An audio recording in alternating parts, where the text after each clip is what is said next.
So right now I'm shooting on the Blackmagic Pyxis 6K. I just got this camera. I'm gonna make a bunch of videos about it, but this one is just gonna be all the little features that I didn't know that it did, so you may not either. This is not a full review. This is not even my first impressions video. I'm gonna do a first impressions video. So the first one is in the audio settings. You can actually set each channel left and right to a bunch of different things. You can use the built-in scratch mics if you want, either in left, right, or mono. You can also use the mini XLR port that's on the front of the camera, and you can assign that to the left channel, the right channel, either as a line or as a mic, depending on what you're plugging into it. And then of course it also has, unlike some cameras, FX6, it has a 3.5mm mic jack in the back of the camera, so you can also just use a 3.5mm mic like I'm using right now. I've got the Comica VM40 plugged into the back of it. And how I have this setting right now, because I don't have anything plugged into the XLR, I've set the left channel, so channel 1,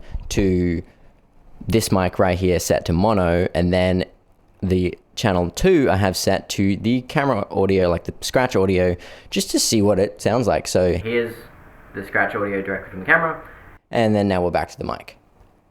And then actually the rest of the audio for this whole video is actually the 32-bit float recording directly from this mic. So, but I just thought that was a really nice way to be able to assign all your different audio tracks, and you're not stuck to just 2 channels of audio that are either your XLR mic or your 3.5mm mic or the built-in camera mic. You can use both XLR and 3.5 at the same time. So if you want to plug a lav into one and a shotgun into the other, you can totally do that. The next one that I did not know about, never heard anyone talk about this, and it's probably not a big deal to people that use cinema cameras, or because probably most cinema cameras have this, but I've never had a camera that can do this, and that is being able to just set one of the function buttons. I have my F3 button on here set to status text, which is all the stuff around the outside, all the information, and I'm gonna leave that turned on the vast majority of the time on the camera itself, like on the side screen, but then on the SDI out, I can then switch on and off depending on whether whoever's watching the monitor needs to see this. So if we just want to see a clean feed, then I can quickly just switch it off. But if I'm looking at my monitor on top of the camera and I need to be able to see that stuff, I can turn it on. One other benefit of this camera in general, especially if you're shooting like anamorphic or in like 2:4:1, which I think I'm going to do a fair bit, the info doesn't cover the screen, which is super nice. It's like all on the outside in the black bars. And linked to that, this is something that I did already know, but the fact that you can differentiate between the built-in monitor, the SDI out, and the USB-C out. So if you have a Pyxis monitor or a viewfinder, and also an SDI out to a transmitter or something like that, then you can have different tools or different settings for each of those. And I just find that really nice compared to on my Sony cameras, just being able to have info on or info off, that's it, that's all you get. And even on those, if you turn info on, it turns off the built-in screen on the camera. So this does not happen with this one, and I really like that. One other feature that I actually used in my live stream that I did when I unboxed this, which would have been a few days ago, for me it was yesterday.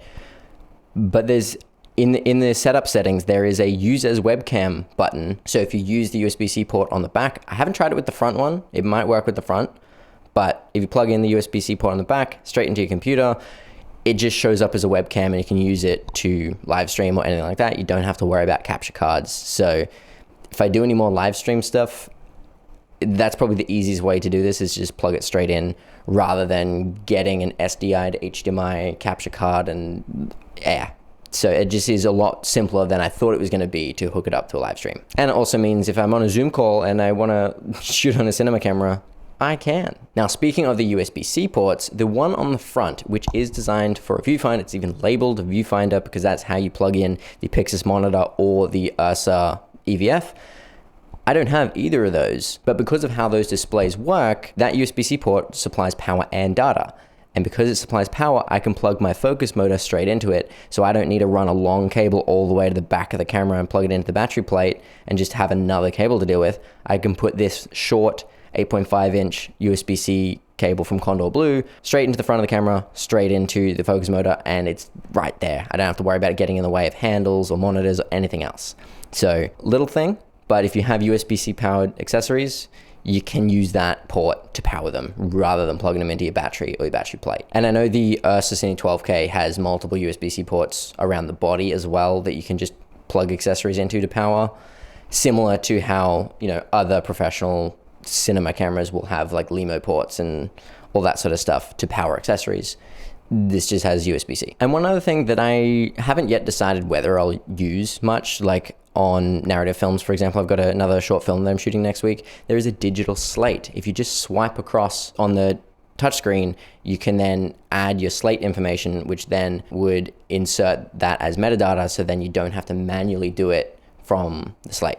So syncing audio and organizing your files and stuff should be a lot easier if you take that extra second to do that during production rather than doing it in post. So I might test that out before this next short film that I shoot, and maybe it'll be worth just putting that information in every take, so then the editor doesn't have to do it themselves. And not only can you put in the information for the take and the shot and all that sort of stuff, you can also divide the storage on your cards or on your SSD or whatever you've got plugged in the camera. You can divide them up into projects. So you could say, okay, I have this short film and I want all my files in there. You can do all the take and shot and all the slate information. And then you have another project that you're shooting on the same card or even a different card.